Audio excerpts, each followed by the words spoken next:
esta sesión, que trata sobre empleo y carrera pública, haremos una presentación del documento de la problemática del empleo y una mirada desde las remuneraciones, que sin duda es uno de los temas centrales en la discusión sobre cualquier reforma del empleo público en el Perú. Permítanme hacer una presentación de los miembros de la mesa. En primer lugar, Miguel Jaramillo, investigador de grade, investigador principal de grade, es licenciado en Economía de la Universidad Católica del Perú, ha realizado estudios en posgrado en Economía e Historia en la Universidad de California, donde obtuvo el doctorado en Historia. Sus áreas de investigación son Economía del Trabajo, Políticas Sociales y Análisis Institucional. Ha dictado cursos de Economía en la Universidad Católica y en la Universidad del Pacífico, y su experiencia incluye asesoría a altas autoridades del Ejecutivo en las áreas de trabajo, promoción social e industria. Ha sido también viceministro de Promoción Social y miembro de la Comisión Consultiva del Ministerio de Trabajo y Promoción Social. Miguel ha realizado trabajos de investigación y consultoría para, entre otros, la Oficina Internacional del Trabajo, el BID, el Banco Mundial, el Ministerio de Trabajo y Promoción Social, la CAF, la FAO, el Ministerio de Educación y el Programa de Naciones Unidas para el Desarrollo. Ha sido director de proyectos e investigador principal en el Instituto Apoyo, miembro del Consejo Directivo de Senati, miembro de la Comisión Especializada No Permanente de Desarrollo Social y Empleo Productivo de la Organización de Estados Americanos y presidente fundador del Consejo Directivo de Fondo Empleo. Actualmente es miembro del Consejo Nacional del Trabajo y miembro de la Red de Desigualdad y Pobreza, como miembro del Comité Ejecutivo para el periodo 2009-2011. Nos acompañan en la mesa Franklin Guaita, licenciado en Economía de la Pontificia Universidad Católica del Perú, magíster y doctor en Economía por la Universidad de Chile. Ha sido profesor en el pregrado de la Universidad de Chile y en la Universidad de Piura. Actualmente es profesor de la maestría en Economía de la Universidad Católica del Perú y ha publicado diversos trabajos académicos a nivel nacional e internacional. En el Ministerio de Economía y Finanzas del Perú se ha desempeñado como consultor en el área estratégica de presupuesto por resultados, como subdirector de la Unidad de Estudios de la Dirección General de Presupuesto Público, y actualmente es miembro del Grupo de Estudios asociado al Viceministerio de Hacienda. Nos acompaña también Juan Carlos Cortés, abogado por la Pontificia Universidad Católica del Perú y candidato a máster en Derecho Constitucional por la misma Casa de Estudios. Es docente ordinario de la Facultad de Derecho de la Universidad Católica, así como de otras universidades. Es presidente de la Sociedad Peruana de Derecho del Trabajo y de la Seguridad Social, ha sido presidente de la Asociación Ciudadanos al Día y actualmente se desempeña como presidente ejecutivo de la Autoridad Nacional del Servicio Civil, Servil. Finalmente, Juan Carlos Cortázar, que nos acompaña en la mesa, es licenciado de Sociología por la Pontificia Universidad Católica del Perú, magíster en Gestión y Políticas Públicas de la Universidad de Chile y candidato a doctor en Management por la London School of Economics and Political Science. Es profesor del Magíster en Gestión y Políticas Públicas de la Universidad de Chile y del Departamento de Ciencias Sociales de la Pontificia Universidad Católica del Perú.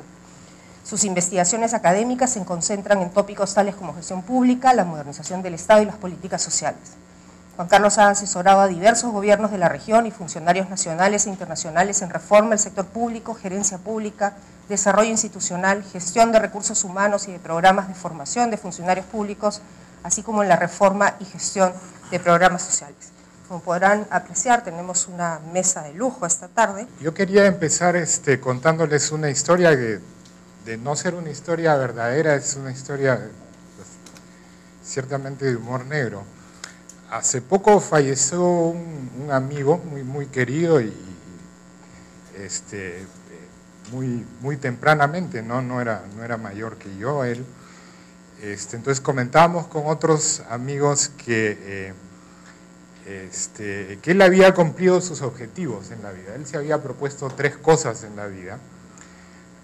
La primera era tomar todo el vino que pudiera, y el parte médico que decía que murió de cirrosis da buena cuenta de que ese objetivo lo cumplió. Su segundo objetivo era el tener todo el sexo que pudiera, y sus amigos podemos dar fe de todos sus esfuerzos en esa dirección. Y la tercera cosa era que no quería trabajar. Entonces se fue a Francia e ingresó a la administración pública francesa. Entonces nosotros estábamos convencidos de que él había cumplido todos sus objetivos en la vida. En buena parte, y esta historia creo que viene a cuento porque el empleo público en el imaginario colectivo muchas veces se asocia a un trabajo fácil, quizá no muy bien remunerado, pero estable, donde el trabajador tiene prácticamente la propiedad del puesto de trabajo y por lo tanto hay una ausencia de incentivos para el mejor desempeño, para la productividad, en oposición al sector privado, ¿no? Y esto tiene que ver con varias características del empleo público, pero esencialmente con una que lo diferencia sustantivamente del empleo privado, que es que en el sector privado hay lo que se llama un bottom line, hay un objetivo de la empresa que se puede reflejar fácilmente en números y por lo tanto la contribución de los empleados al logro de esos objetivos es una cosa más medible o más susceptible de ser medida. En el sector público nadie es dueño de ese negocio, o más bien todos lo somos, y por lo tanto hay un claro problema de acción colectiva. No hay un ente que pueda exigirle al funcionario público o que se compre el pleito como si se lo puede comprar el propietario de una empresa de que sus trabajadores rindan lo más posible, ¿no? Y esto desencadena una serie de condicionantes que tienen que ver, por ejemplo, con las dificultades para evaluar al personal, para medir el desempeño, para tener sistemas de remuneraciones que efectivamente puedan extraer la mayor productividad a esos trabajadores. En esta presentación yo voy a partir de un estudio que hicimos hace no mucho tiempo sobre las remuneraciones en el sector público para mirar cuáles son los que nosotros encontramos como las fallas más flagrantes dentro de la administración pública en el tema del empleo y las remuneraciones, y a partir de ahí ensayar una reflexión de cuál es, digamos, la agenda de temas que deberían abordarse de cara a tener una empleocracia productiva, bien remunerada y que responda sobre todo que responda a las expectativas de los ciudadanos. Les voy a leer, me van a disculpar la abundancia, pero quisiera leerles la conclusión central del estudio que hicimos en ese momento, que dice así: el sistema de remuneraciones en el sector público peruano es el resultado de un conjunto de normas y prácticas que se han venido implementando en el tiempo, pero que no responden a un marco general coherente y con objetivos claros.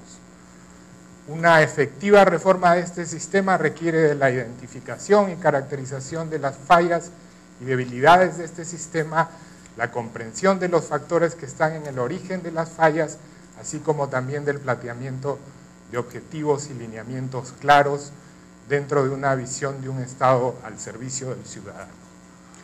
En esta dirección, las consideraciones de eficiencia en el uso de recursos públicos, viabilidad técnica y financiera y calidad en los servicios que el Estado provee al ciudadano son las fundamentales. Asimismo, es necesario plantear un diseño de la implementación de los lineamientos que considere la economía política de una reforma compleja como esta y el hecho de que el conocimiento que se tiene sobre los efectos de las políticas es limitado.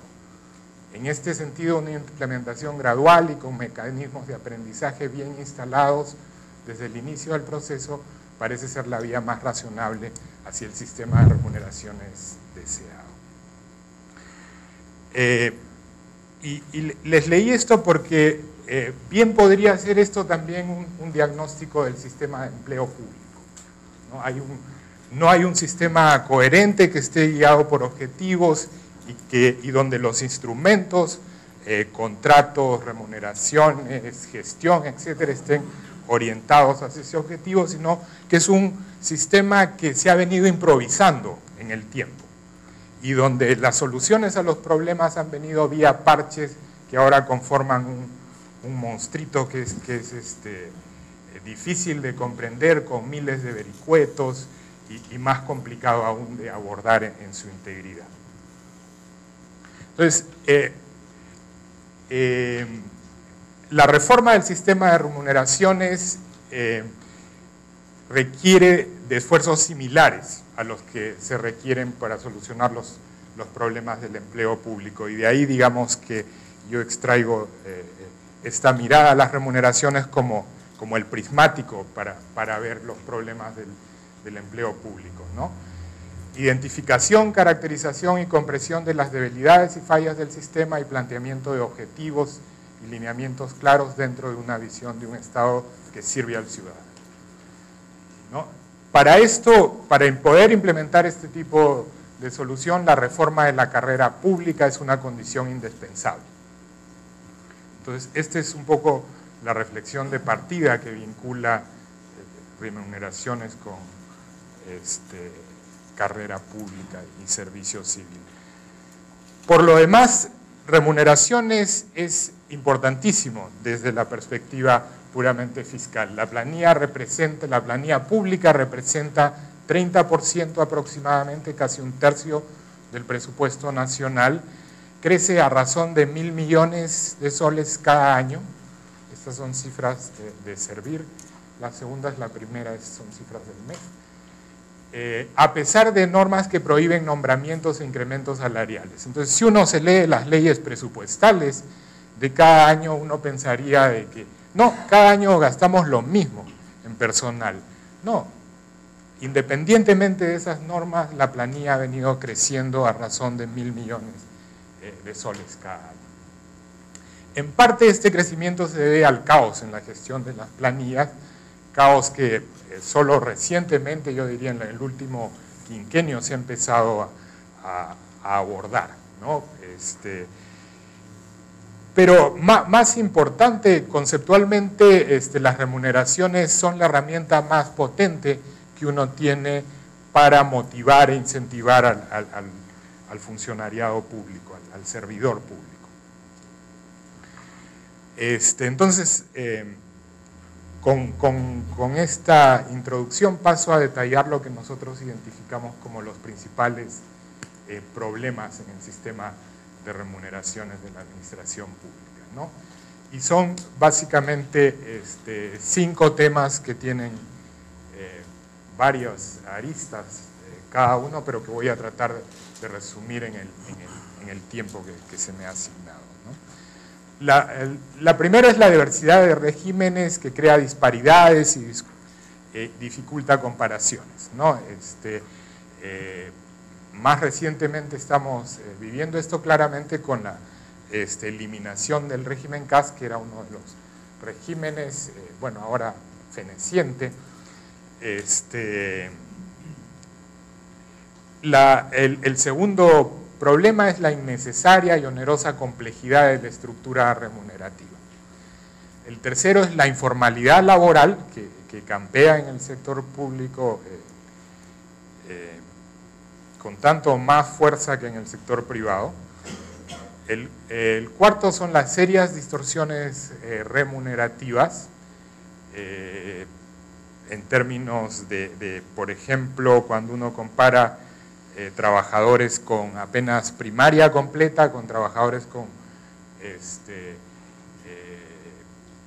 educación universitaria y descubre que la diferencia entre lo que gana uno y otro es apenas 10%, uno se pregunta para qué estudia la gente y si va a entrar al sector público.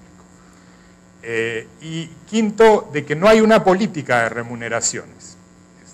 Esto es, hay un montón de actividades en torno al tema remunerativo y el mismo crecimiento de la planilla, el crecimiento casi inercial de la planilla pública sugiere esto, pero detrás de esta ausencia de política está muchas diferentes prácticas, diferentes interpretaciones incluso de la normativa a lo largo de sectores y en diferentes áreas del gobierno.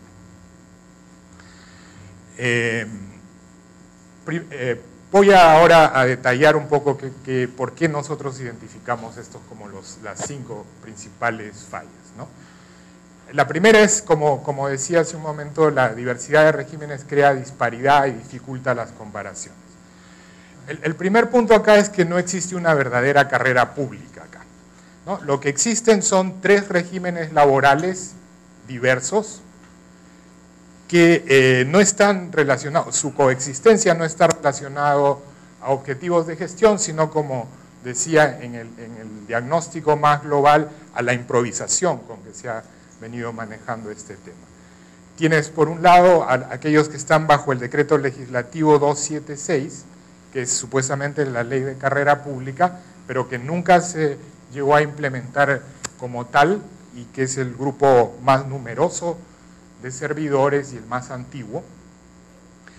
Tienes los que están en el decreto legislativo 728, que es el régimen del sector privado, que es más atractivo en términos remunerativos, típicamente ha sido adoptado por las instituciones más modernas del sector público y es el que permite mayor flexibilidad en comparación con el 276, donde la propiedad del puesto de trabajo está sancionada y la única causal para terminación de un contrato laboral es falta grave.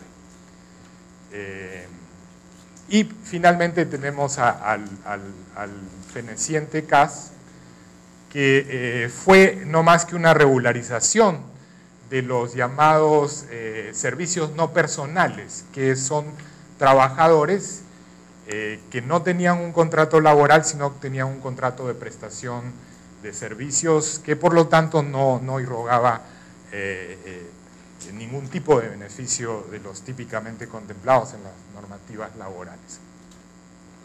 En muchas entidades, en la mayor parte de entidades del sector público, existe personal en los tres regímenes que hacen esencialmente las mismas tareas, pero están en diferentes regímenes, trabajan en el mismo local, se ven las caras todos los días, ejecutan funciones similares, pero tienen un tratamiento laboral completamente distinto, perciben remuneraciones distintas y sus derechos también varían muchísimo de un régimen a otro, ¿no? Este es un resumen muy sumario que quiere comparar los diferentes tres regímenes.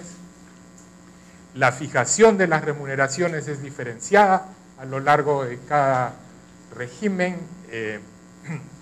En el 276 hay una escala, en el que está fijada de manera general. En el 728 cada entidad fija su escala, lo mismo que en el CAS. En el 276 abundan los pagos remunerativos, no remunerativos, como voy a mostrar más adelante. La principal fuente de ingresos de los servidores públicos en el 276 no son sus salarios, como uno pensaría si tienen relación laboral. Esa es una parte bastante pequeña de sus ingresos. En el 728 no existen esos pagos, tipo CAFAE, por ejemplo. El tratamiento de las gratificaciones, incluso de vacaciones, es diferenciado entre regímenes y lo mismo para la CTS o temas de seguro de vida. La segunda falla que es, o problema que es indispensable confrontar para una reforma efectiva del empleo público es la innecesaria y onerosa complejidad de la estructura remunerativa. El 276 creaba un sistema único de remuneraciones que nunca se aplicó y que el año 91 fue modificada por una norma de carácter transitorio que aún sigue vigente 21 años después, que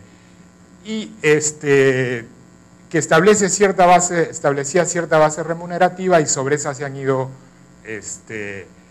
poniendo encima diversos conceptos remunerativos, bases de cálculos y efectos. Para que se den una idea del enjambre que es esto, este es un cuadro que muestra cuántos conceptos remunerativos, o si quieren, de qué tamaño es la boleta de pago de un servidor público en diferentes sectores.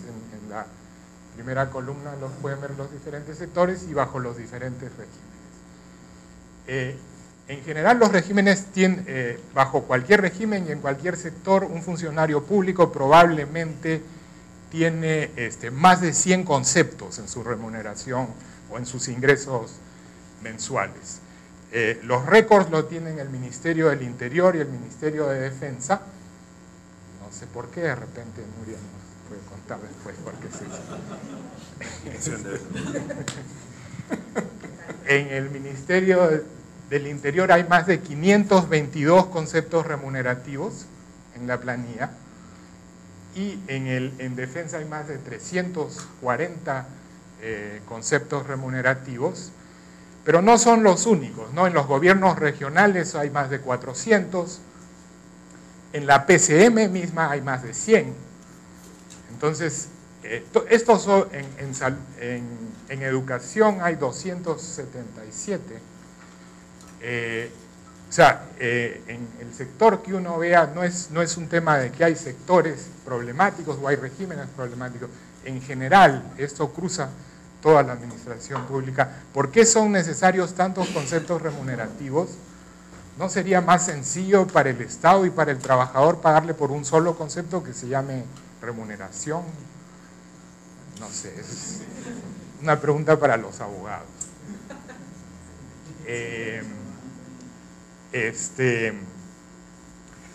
Las normas que han venido creando toda esta enorme sucesión de conceptos remunerativos dictan además que estos incrementos deben ser puestos en columnas separadas para hacer explícito de que ellos no tienen atados ningún otro beneficio, y este ha sido básicamente la racionalidad de este sistema, si se le puede llamar sistema. Las consecuencias son obviamente una innecesaria complejidad, la dificultad para manejar las planillas, para lograr cierta uniformidad a nivel del sector público, y los conflictos que se multiplican. Imagínense con 500 conceptos remunerativos, la posibilidad de que haya conflicto por uno o dos la probabilidad es enorme. Entonces, esta planilla tal como está en este momento es inmanejable, ¿no?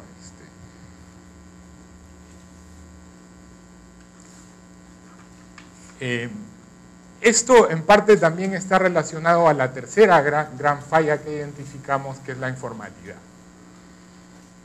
Y ahí, digamos, la característica más saltante es que la mayor parte de los ingresos de los trabajadores bajo el decreto legislativo 276 no tiene naturaleza remunerativa, pensionable ni compensatoria. De ahí digamos, el rubro más grueso que es multiforme también, varía de sector en sector, y se justifica incluso de manera diferente en cada sector. En algunos sectores hacen quedarse a los trabajadores una hora más al final del día, muchos de ellos haciendo las tareas escolares de sus hijos, para poder cobrar efectivamente el CAFAE. Si en este cuadro nosotros vemos, si ven la columna ahí delineada en rojo, ese es el porcentaje del ingreso del trabajador que corresponde al CAFAE. Como ven, en todos los sectores, si sacamos sectores de regímenes especiales, tipo Poder Judicial, Defensoría del Pueblo, Congreso de la República, en general es más del 50% de la remuneración lo que corresponde al CAFAE. En algunos casos es más del 80%. En el Ministerio de Trabajo, para comenzar, es el más deslaboralizado de todos los ministerios. 86% de los pagos vienen de CAFAE, no de la remuneración. Energía y minas es otro de los sectores que también usa o abusa, si quieren, del CAFAE, pero el Ministerio de Economía y Finanzas tampoco es ajeno a esta realidad. Tres cuartas partes de... Qué raro, ¿no? 3/4 partes de las remuneraciones del Ministerio de Economía, de los ingresos de los trabajadores bajo el régimen 276 en el Ministerio de Economía y Finanza viene no del salario, sino precisamente del CAFAE. Entonces, no es una exageración decir que el CAFAE es la principal fuente de ingresos de los servidores públicos. Inadecuadamente se le llama estímulo cuando en realidad todo el mundo gana CAFAE, no importa, basta ir a trabajar para ganar CAFAE. En ese sentido no constituye ningún estímulo, no constituye ningún pago diferenciado. Las diferenciaciones tienen que ver más por diferencias entre sectores que al interior del mismo sector o con este tipo de regulación pequeña que les mencionaba, como por ejemplo quedarse una hora más tarde o 2 horas o ir a misa los domingos para esa materia. Las leyes todo esto a pesar de que las leyes de presupuesto desde hace 2 décadas vienen prohibiendo consistentemente todo tipo de incremento de ingresos. El tema es que lo que ha ocasionado eso, y uno se preguntaría, pero ¿por qué aquí, a diferencia de otros países, no hay paros en la administración pública, no hay huelgas en la administración pública pidiendo aumento de remuneraciones? Básicamente porque todos los aumentos de remuneraciones vienen por la vía del CAFAE. Entonces esta es una válvula de escape que no solamente permite elevar ingresos de manera poco transparente, sino que también libera al sector público de presiones más organizadas y más institucionales por mejores remuneraciones en el sector, ¿no? Puesto que el CAFAE no constituye una remuneración, no es base para el cálculo de beneficios sociables ni tampoco es pensionable, ¿no? Tampoco está sujeto al impuesto a la renta. En resumen, son una extraordinaria fuente de informalidad en la planilla pública. Si nosotros hicimos el cálculo de qué porción de los ingresos de trabajadores en la administración pública es pensionable. Y eso es la línea de abajo que está en bolitas rojas. En el Mincetur, por ejemplo, 1% es pensionable. En el sector donde los trabajadores contribuyen más a su pensión llega a 8%. En el sector privado es 100%, evidentemente. ¿Qué significa esto? Significa que la pensión que van a recibir los trabajadores en realidad debe contarse como parte de sus ingresos al momento, porque ellos no están contribuyendo prácticamente nada para generarse esa pensión. Eso es puro subsidio a futuro, ¿no? Por lo mismo, no existen vías transparentes para procesar demandas de incrementos remunerativos. De hecho, uno no se entera de que hay demandas de incrementos remunerativos. Todo se procesa a través del CAFAE, que se ha convertido en la válvula de escape para las presiones salariales.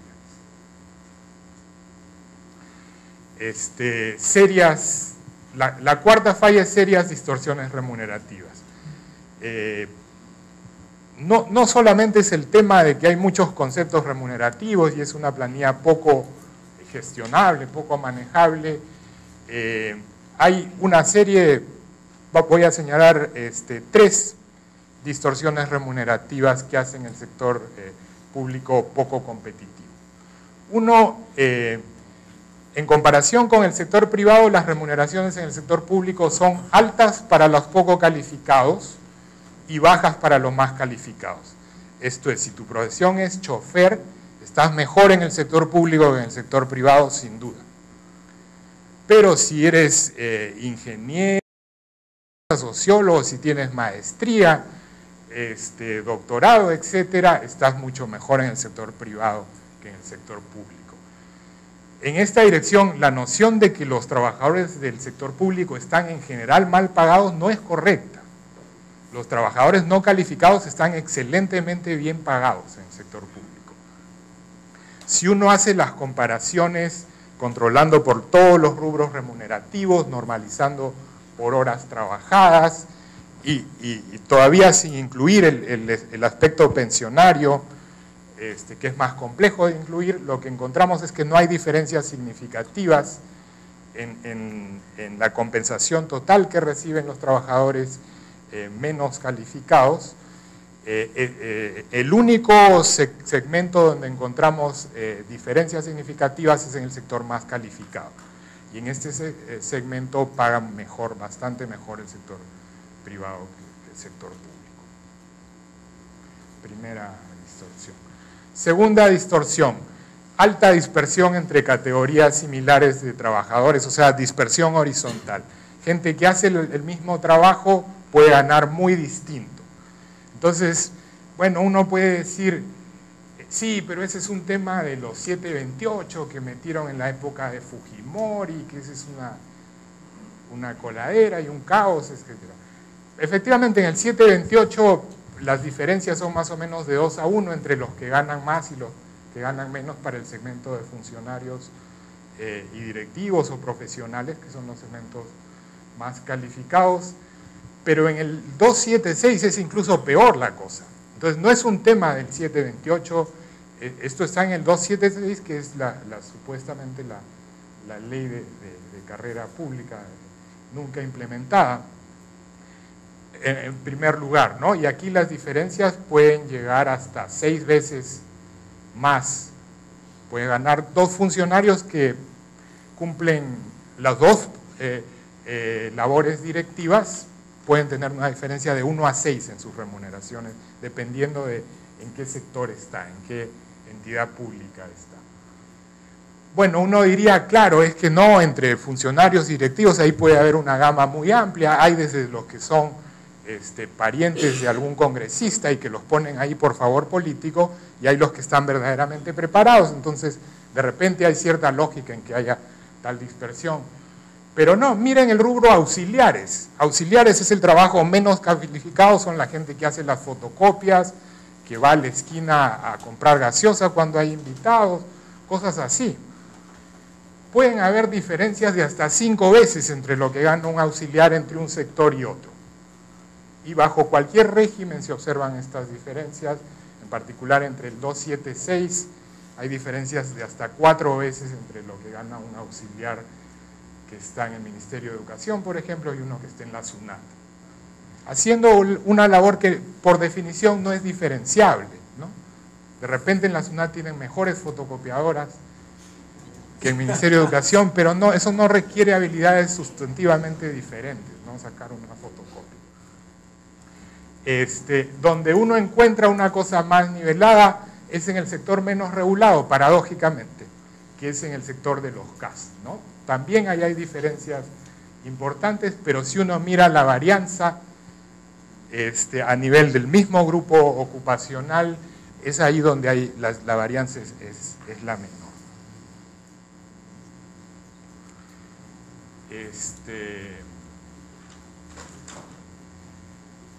Si uno lo mira también por nivel educativo,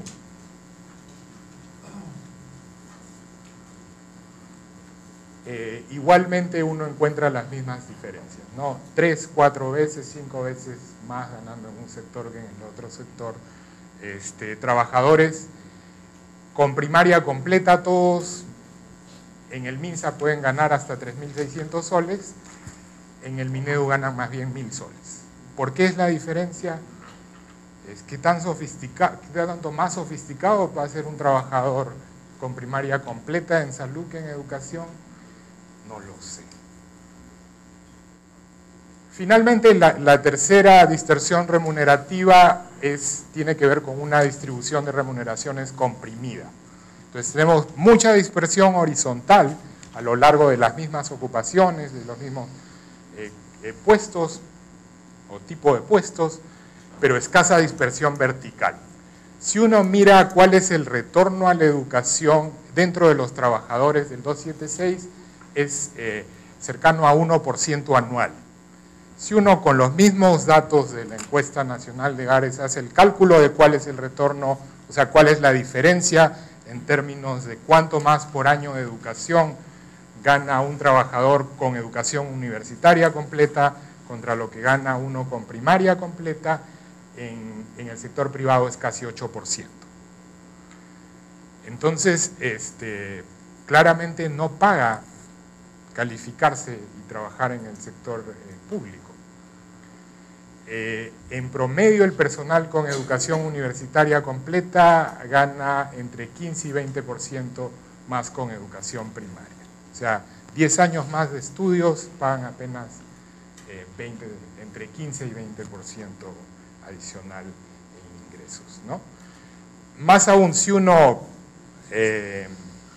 estima una ecuación donde pone diferentes factores que pueden influir sobre los ingresos, como el nivel educativo, capacitaciones adicionales recibidas, etcétera, los únicos factores que salen significativos y que tienen peso son la antigüedad y el sector donde trabajas, ¿no? Lo que es consistente con el dato que veíamos antes de que no hay mucha diferenciación entre niveles educativos y más bien hay mucha dispersión entre sectores. Lo que paga aparentemente es haber estado en el mismo sitio durante mucho tiempo.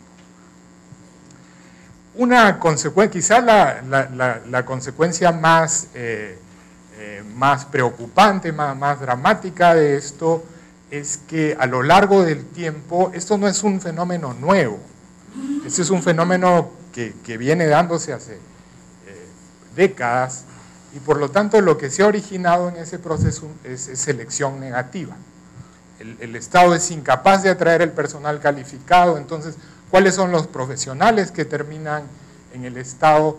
Uno sospecha que son los menos calificados dentro de todos los malos de la promoción, esos terminan en el Estado, con el perdón de los ilustres. Estaba golpeando ahí. Tanto,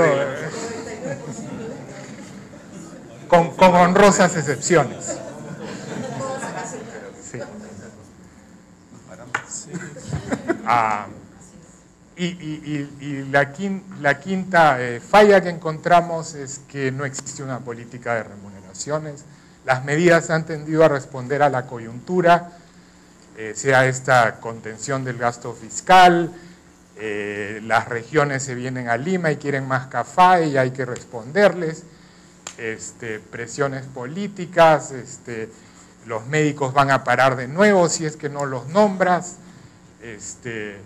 y la otra vía ha sido la regularización de pagos no autorizados. O sea, la práctica vital ha sido de que un año después el MEF llamaba a los diferentes sectores y le pedía que expliquen por qué este rubro en la planilla, cuál es el sustento legal, y luego de estas conversaciones sacaba una norma que blanqueaba todas esas irregularidades. En vez de iniciar juicio administrativo a los planilleros, que son por algo la gente mejor pagada en la administración pública, más bien se sacaba un decreto para limpiar todas esas irregularidades. Obviamente son valiosos. Entonces, los cambios que uno ve no han sido consistentes con alguna política de remuneración. No digo con cierta política que tenga sentido de remuneración, sino con alguna política. No ha habido política de remuneraciones. Y en tercer lugar, no existen verdaderos estímulos o incentivos. El estímulo, que como se le denomina el CAFAE, es más bien, como hemos mostrado, un complemento, y más que complemento remunerativo, es la remuneración. El salario es el complemento, lo que complementa al CAFAE, yo diría, antes que al revés. Entonces, estímulos al desempeño no existen, ¿no? Salvo, digamos, iniciativas muy puntuales, con cobertura muy pequeña y que ha buscado explícitamente atraer precisamente el personal más calificado, que es lo que más falta en el sector público. ¿Por qué por qué esto es novedoso, ¿no? ¿Por qué les podría sorprender los que les estoy contando? En general, digamos, estos no son hechos ignorados, no estoy descubriendo un nuevo señor de Zipán. Estos hechos se saben en la administración pública, pero siempre han habido impedimentos a una reforma, ¿no? Uno es que los beneficios están amarrados. Entonces, o sea, suena bien sencillo, ya, tú ganas por 400 conceptos, ya, desde mañana vas a ganar por 2 nada más, ¿no? Parece bien sencillo, ¿no? Pero si uno está sentado con abogados, nada es sencillo.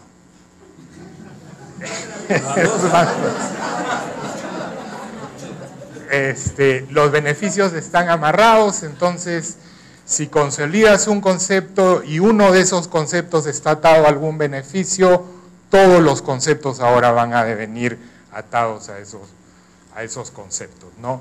Pensiones, CTS, bonificaciones personales, beneficios por tiempo de servicios, todo eso están amarrados a diferentes conceptos, de manera que es como una especie de bomba de tiempo que no sabemos cuándo va a explotar, pero nadie se atreve a desactivar porque el riesgo es que te explote en la cara y el remedio resulte peor que la enfermedad. Sinceramiento, porque digamos, uno dice, bueno, que hay un proceso de sinceramiento y luego consolidamos y hacemos una estructura más sencilla, donde hay una remuneración y algún estímulo por desempeño. Tampoco es fácil, ¿no? La deuda del Estado por contribuciones a seguridad social es enorme, el costo fiscal implícito en lo que se ha dejado de pagar y lo que es contencioso potencialmente es enorme. Contingencias por cálculo de CTS sobre ingreso mensual se calcula por porcentaje del PBI en valor presente. Entonces, nuevamente, mejor no lo toquemos, dejémoslo ahí, que el siguiente se encargue, ¿no? Y ordenamiento es algo que se empezó a enfrentar desde Servir, por ejemplo, que es la idea de hacer estudios básicos de caracterización, valorización de puestos, para empezar a hacer escalas que tengan sentido para puestos comparables dentro de ciertas flexibilidades que se requieren por la misma heterogeneidad de los cargos que pueden tener el mismo título en diferentes sectores, pero que pueden implicar niveles de responsabilidad cualitativamente diferentes. Entonces, los problemas van más allá del CAFA y de las remuneraciones, evidentemente, y es nuestro punto de vista que no es posible corregir las grandes distorsiones sin una definición previa de cómo va a ser la carrera pública, hacia qué régimen queremos marchar.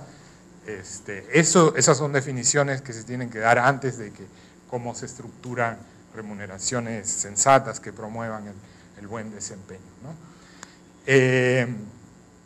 Y el tema aquí nuevamente es que dada la diversidad de regímenes laborales, el piecemeal approach, el ir puntito por puntito, corre el riesgo de acabar profundizando las distorsiones e incrementando inútilmente el gasto fiscal. Entonces, el punto de partida para una reforma justa, eficiente de las remuneraciones es el contexto de una reforma focalizada, una reforma de la gestión de los recursos humanos del sector público focalizada en mejorar el desempeño del Estado. Hay un modelo de servicio civil que nosotros discutimos con los actores, particularmente con el MEF y con Servir en su momento, y que parece que tiene mucho sentido.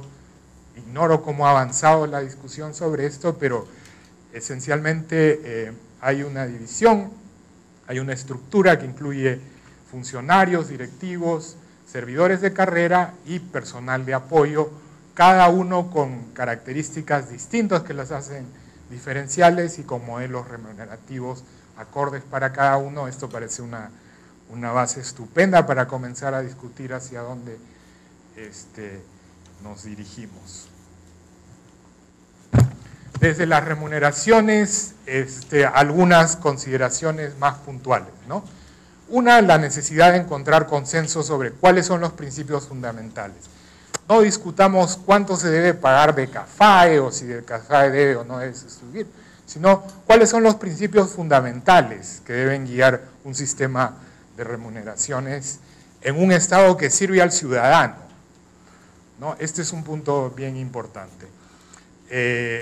Remuneraciones transparentes y formales, creo que difícilmente va a haber desacuerdo con eso. Escalas que no estén basadas en principios de homologación, de niveles de carrera, sino en caracterización y valoración de puestos de trabajo. La homologación es la madre de una serie de complicaciones para la gestión de la planilla pública. Dispersión vertical, remunerar más a los cargos complejos, a los que requieren mayores habilidades, mayores responsabilidades y mayores aptitudes. Son algunas, yo creo que consideraciones básicas desde la experiencia que da la investigación sobre cómo están las remuneraciones públicas. Y quiero cerrar con algunos comentarios sobre el nuevo régimen único que está contemplado en la ley que deroga al CAS, ¿no? Y que hay un pleso perentorio para producir. En principio, mi impresión es que hay riesgos y hay potencialidades de este mandato. Uno, quizá el contexto más general es que se aborda una reforma tan sustantiva como es la de la carrera pública por las razones equivocadas, ¿no? Que es el hecho de querer uniformar. Al CAS se le acusa de crear un régimen diferente que genera... En principio, tener 3 regímenes diferentes no es un problema en sí, ¿no?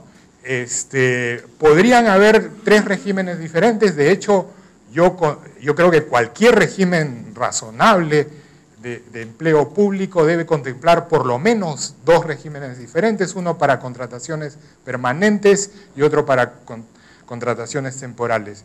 De alguna manera, el espíritu del CAS es que las contrataciones temporales dentro del sector público no van. Y ese es un punto de partida problemático para discutir todo lo que es reforma de la carrera pública. Entonces, hay varios riesgos considerando este punto de partida. Uno, que tengamos una respuesta rígida a la informalidad, o sea, se admite al CAS como una fuente de informalidad sancionada por el Tribunal Constitucional, pero hay el riesgo de que la respuesta sea algo más nocivo incluso que el CAS, ¿no? Y que signifique una rigidez pública a la que la única manera de escapar es creando más informalidad. Así como hay las normas que prohíben ingresos, prohíben aumentos de ingresos, prohíben nuevas contrataciones a las que se les da vuelta todos los años, prohibir las contrataciones temporales simplemente va a crear una nueva avenida de informalidad en el sector público. Segundo, que se concentre en los beneficios del trabajador, que es un poco lo que inspira el espíritu de eliminar el CAS antes que en el bienestar del ciudadano. A mí me parece que cualquier reforma del servicio público que no parta del interés del ciudadano, los trabajadores están ahí para defender sus propios intereses y eso es legítimo y es parte de la economía política del gobierno, ¿no? Pero al Estado le corresponde velar por los servicios al ciudadano. Entonces el bienestar del ciudadano debe ser el principio básico sobre el cual se cimenta cualquier organización del empleo público, ¿no?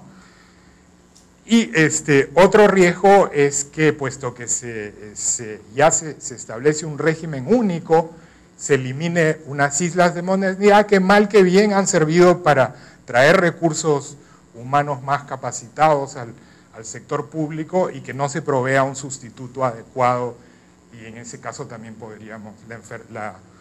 la cura podría terminar siendo peor que la enfermedad. Sin embargo, yo creo que también hay una serie de potencialidades, ¿no?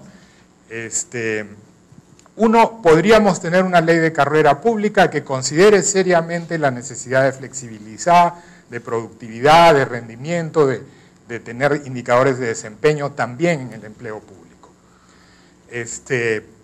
Mejorar las remuneraciones en correlato con mayores exigencias de capacidad y buen desempeño. Tercero, la posibilidad de que el ingreso a la función pública siga algún tipo de proceso riguroso de selección, como por ejemplo, hay modelos como los que implementó Servir para atraer personal, gerentes públicos al Estado, ¿no? Que implicaban un proceso de selección exhaustivo, ¿no? La posibilidad, por ejemplo, de incluir normas claras que regulen la desvinculación, no solo por razones disciplinarias, que es la única que contempla el régimen de carrera pública actual, sino también bajo rendimiento, razones tecnológicas, organizacionales, que en el entorno siempre cambiante del siglo XXI son causas que se van a presentar sí o sí en los próximos años o décadas, ¿no? Permitir creación de plazas permanentes como puestos de naturaleza temporal dentro de un mismo régimen de beneficios y derechos, por ejemplo, es algo que se podría hacer también a partir de este nuevo régimen. La homologación nuevamente es una cosa con la que hay que tener muchísimo cuidado, es una cosa que suena muy bonito y bien congruente con ideales de igualdad entre todos, pero es una herramienta muy, muy peligrosa y muy complicada de administrar en el Estado, ¿no? El Estado es muy heterogéneo, hay muchos puestos con diferentes características y la homologación solo complica esa gestión. Seguir una ruta de implementación progresiva, darnos cuenta que no sabemos todo y que mucho tenemos que experimentarlo e ir aprendiendo en el camino. Entonces, una ruta de implementación progresiva donde hay espacio para el aprendizaje y perfeccionamiento continuo parece la ruta más saludable para avanzar en esta reforma. Esta no es una reforma que se haga en un periodo de gobierno. Esta es una reforma para los próximos 10, 15 años, si se quiere hacer de manera seria y comprensiva. Y si se quiere aprender, es obligatorio, diría yo, desarrollar sistemas de monitoreo y evaluación de la implementación de las reformas que hagan precisamente posible dicho aprendizaje, pero si no tenemos líneas de base, si no tenemos diagnósticos de partida, en 3, 4 años vamos a estar preguntándonos, ¿pero por qué se hizo esto? ¿No? ¿Qué se esperaba de esto y qué realmente se ha logrado? Gracias. Primero, permítanme agradecer la invitación de Miguel y de Grade para comentar un tema tan relevante como este. Quiero comenzar mis comentarios confesando que me tocó a mí participar en este trabajo que lideró Miguel, coordinarlo desde el Ministerio de Economía. También hubo una participación, como dice Nuria, de Servir también. Y Miguel ha hecho esta brillante exposición con gran cantidad de información a la que pudimos acceder. Y mi primera reflexión sobre eso es, yo no tengo muchos años investigando el tema del empleo público, pero mi impresión personal es que tampoco es que haya habido mucha investigación alrededor del empleo público. Creo que este seminario, por ejemplo, es una oportunidad valiosísima de poder discutir la información que ustedes han visto acá, probablemente no la hayan visto antes. No sé si en el contrato de Miguel decía que no había que mostrar estas cosas, pero en todo caso, no hay una experiencia previa. Yo debo confesarles donde hayamos mostrado esto. Mi opinión personal es que tenemos que mostrarlo, tenemos que comenzar a discutir, a generar consensos para poder avanzar. Y esta es una manera estupenda de hacerlo. desde el campo académico, donde Miguel se desenvuelve bastante bien. Siendo así, y con riesgo a redundar en algunas cosas, porque repito, este trabajo fue coordinado con él, me permitiría hacer algunas reflexiones, algunos comentarios que espero complementen lo que Miguel ya ha dicho. Efectivamente, lo que tiene que estar acá en primer lugar es la visión del funcionamiento del Estado, ¿no? Y yo los invito a pensar en la masa de trabajadores públicos como un factor de producción, que es el empleo. El empleo es un factor de producción. A diferencia del sector privado, bueno, el sector privado es bastante fácil o tiene un manejo estándar, ¿no es cierto? Lo que tratamos es de que este factor de producción nos retorne utilidades, ¿no? Y las utilidades monetariamente se miden como el precio de aquello que produce la empresa. En el Estado funciona de manera distinta, es bastante distinto. Bueno, por cierto, el sector privado, por lo tanto, tiene que implementar una gerencia que utilice las remuneraciones, ¿no? En términos estrictamente económicos sería, digamos, el valor monetario de la productividad marginal del trabajo, pero también tiene que gestionar, no sé si es el término adecuado, el manejo de personal, ¿cierto? La motivación, capacitación, gestión del talento, manejo de competencias, etc. Digamos, tiene que haber un justo balance, o el sector privado trata de encontrar este justo balance de los costos que significan la planilla y el manejo de personal para los beneficios que le va a reportar. En el caso del funcionamiento del Estado, el Estado, si bien puede ser visto como una sola unidad, en realidad es una masa multipropósito. Tenemos propósitos por el lado de la seguridad, por el lado de la educación, por el lado de la salud, etc. Y todos ellos no tienen un valor monetario de mercado. Muchas actividades del Estado son únicas del Estado, no tienen un valor de comparación en el sector privado, por lo tanto no se puede asignar un valor, con lo cual les quiero decir que el tener una referencia para el manejo de planilla no es tan sencillo.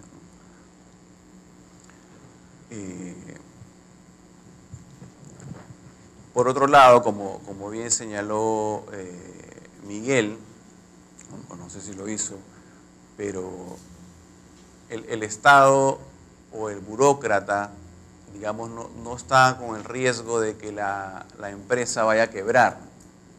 Hay que generar una serie de incentivos que hagan que este factor de producción, el empleo, comience a desarrollar y a producir bienes y servicios de calidad como los espera el ciudadano, ¿cierto?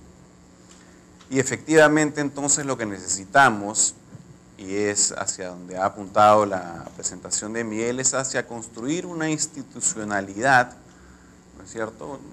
No una institución en el sentido de una nueva entidad, sino un marco normativo, un consenso, con la suficiente fortaleza que permita tener un balance entre lo que es el gasto producto de las planillas, el gasto fiscal, y los incentivos necesarios para tener este Estado funcionando adecuadamente como lo esperaría, digamos, el ciudadano. Entonces, eso en realidad es lo que necesitamos, eso claramente no lo tenemos. Mi segundo comentario ya va más a la parte descriptiva que ha mostrado Miguel, y que efectivamente describe que esa institucionalidad en nuestro país es inexistente. No tenemos ni los incentivos, y más aún, lo que tenemos es un desorden en la estructura, ya hablando solamente del tema remunerativo, parte fundamental en el manejo de personal y en el desarrollo de los propios incentivos. Tenemos un desorden estructural, de estructura. Hay convivencia de varios regímenes. Al interior de las entidades conviven empleados bajo diferentes regímenes, como bien señaló Miguel. Tenemos desorden en la organización. Nosotros, paralelamente al trabajo que lideraba Miguel, también revisamos los gobiernos regionales y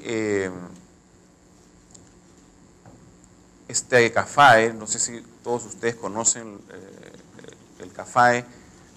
El CAFAE es en realidad un comité, es un comité que funciona en las entidades que están bajo el régimen laboral del decreto legislativo 276, y es un comité como este que decide cómo se debe pagar unas transferencias que reciben desde el Ministerio de Economía y Finanzas, cómo se deben pagar en cada una de las cuentas del personal de esa entidad las transferencias que en gran cantidad reciben por parte del Ministerio de Economía y Finanzas. Hay una serie de conceptos detrás, en gobiernos regionales únicamente, que son distintos para cada gobierno regional. Hay gobiernos regionales cuyo CAFAE o cuyas transferencias hacia las personas están bajo dos conceptos, y hay otros gobiernos regionales cuyas transferencias hacia los empleados contemplan más de 10 conceptos, para que tengan una idea de las diferencias. Además que este comité no está claramente normado o regulado, por lo que en realidad esa es una caja negra. Uno no conoce exactamente cómo se paga, cómo le pagan a las personas por este mecanismo. Y suena grave, pero en realidad así es. Así de grave es esto. Y como dice Miguel, cada cierto tiempo, cuando se descubre que a través de estos comités y de estas transferencias han habido o se han creado nuevos conceptos, la solución fácil es incorporemos este nuevo concepto y ya queda bonito, ¿no es cierto? Queda bonito y se vuelve a pagar. Entonces hay un desorden administrativo también. Hay un desorden administrativo en el pago del salario del personal. Aunque esto no es salario, seguramente me corregirán los abogados. Bueno, sí, yo voy a cometer seguramente bastantes errores de esta naturaleza.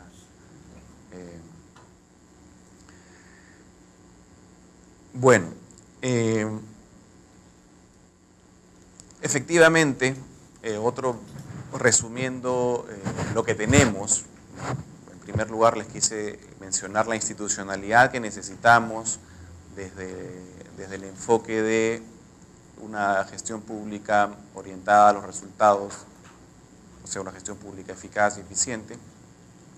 Y el diagnóstico que tenemos es este desorden de estructura, de organización, de administración de la planilla.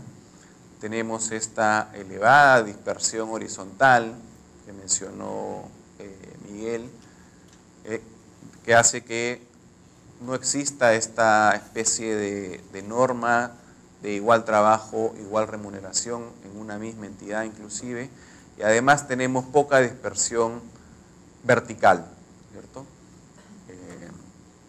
Comparado al sector privado, cálculos propios que hicimos allá en el ministerio alguna vez, en tiempos paralelos a los que hacíamos este estudio, revelaban que en el sector privado podía ser la relación de 5-1 entre los que más ganan y los que menos ganan comparado a lo que había en el sector público. Ahora, ya me sacaron tarjeta roja.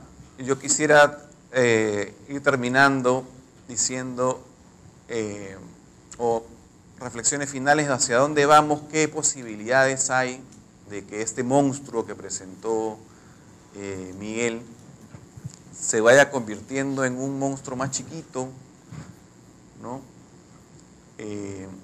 Seguramente podríamos comenzar a discutir qué podemos hacer en esa dirección. Miguel ha presentado algunas de ellas. Una que está avanzando lento, pero avanza, el Ministerio de Economía y Finanzas, es la creación ahora del módulo de gestión de recursos humanos, que ha sido fuente fundamental de la información a la que ha accedido Miguel, que no es todavía un sistema de planillas, sirve solamente para el registro de lo programado en el presupuesto. La idea es que más adelante esto se convierta efectivamente en un sistema único de planilla de pagos. Eso va avanzando, todavía tiene información solamente a nivel de entidades de gobierno nacional y gobiernos regionales únicamente, o sea, todavía no están incluidas la gran cantidad de gobiernos locales, pero si me permiten colaborar en alguna de las reflexiones hacia dónde vamos a ir y hacia dónde podemos dar pasos, desde el punto de vista administrativo, creo que contribuiría bastante a tener un orden. Y ciertamente, para cerrar con eso nomás, la inacción cuesta. La inacción tiene un costo. La inacción genera que el monstruo siga creciendo.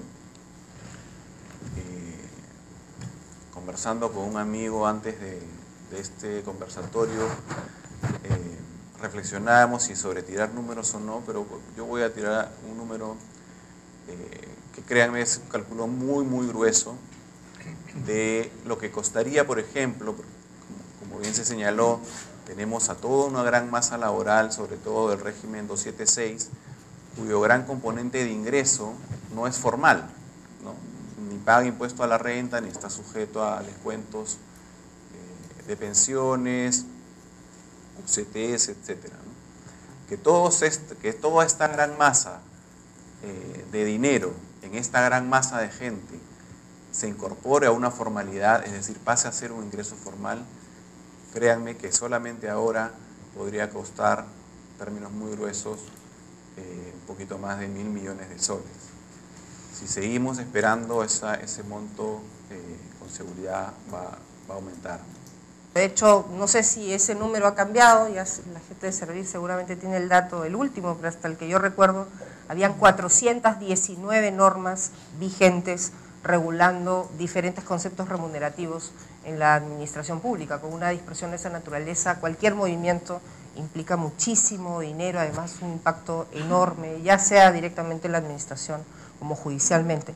Quizás Juan Carlos Cortés pueda darnos una aproximación desde la reforma del servicio civil.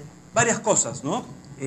Además, siempre con Miguel disentimos y llegamos a ciertos consensos, digamos, ha sido una historia larga de discusiones y de aprendizaje. Entonces, su texto, yo diría que tiene dos partes importantes para mí. Uno, consensos, a los cuales creemos, sobre todo en las últimas filminas que nos ha presentado, y otra de disensos. Pero yo quisiera hacer dos reivindicaciones, ¿no? Y además tengo que hacerlas públicas.